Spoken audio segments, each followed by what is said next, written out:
क्या फायदा है कानूनी लड़ाई लड़ने का। मैं लड़ते लड़ते थक चुकी हूँ। कोर्ट कचहरी के चक्कर काटते काटते मेरे सालों बीत गया। क्या आपके साथ भी कुछ ऐसी परिस्थिति खड़ी हो गई है कि आप कई रुपए खर्च करते हैं, कोर्ट कचहरी के चक्कर काटते हैं, लेकिन तब भी आपको इंसाफ नहीं मिल पाता और ना ही आपको परिणाम मिल पाता, और बाद में कहते हैं कि इससे तो कोई फायदा ही नहीं है कोर्ट कचहरी के। लेकिन एक सबसे बड़ी गलती कोई इंसान करता है कानूनी प्रक्रिया को शुरुआत करने से पहले, जिससे कि उसका कानूनी मुकदमा कमजोर हो जाता है, या उस दरमियान भी कई गलतियां करते हैं जिससे कि उनका कानूनी मुकदमा कमजोर हो जाता है और परिणाम तक नहीं पहुंच पाते हैं। जानकारी जानने के लिए वीडियो को अंत देखिए कि क्या गलतियों से बचना है।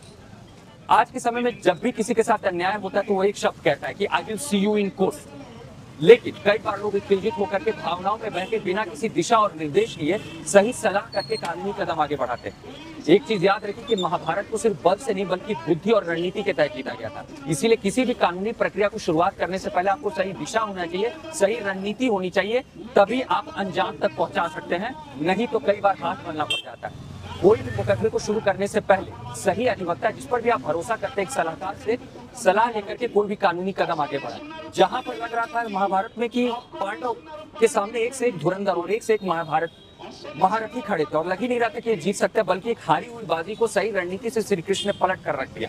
उसी तरीके से हमें ये पता होना चाहिए कानूनी प्रक्रिया में कि कब दस्तावेज को सामने रखना है, किन किन दस्तावेज को सामने रखना है, कब गवाहों की गवाही करवानी है, कैसे करवानी है, जिरा कैसे होगा, कैसे कंप्लेंट में यानी शिकायत में अपनी बातों को लिखना है, क्या बातों को नहीं लिखना है, जिससे कि सच को प्रस्तुत किया जा सके।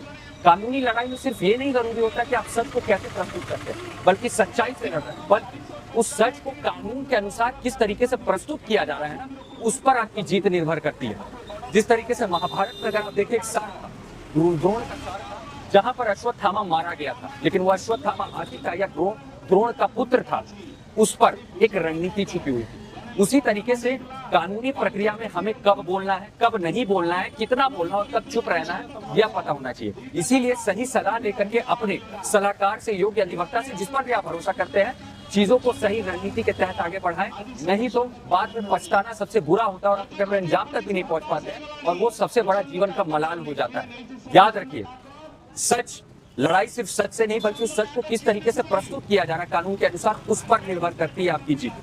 इसीलिए हम यही कामना करते हैं कि आपको सद्बुद्धि मिले और आप सही समय रहते सही दिशा में कानूनी कदम आगे बढ़ाएं, क्योंकि कानूनी लड़ाई धैर्य, सच्चाई और उसकी प्रस्तुति और रणनीति पर निर्भर करती है।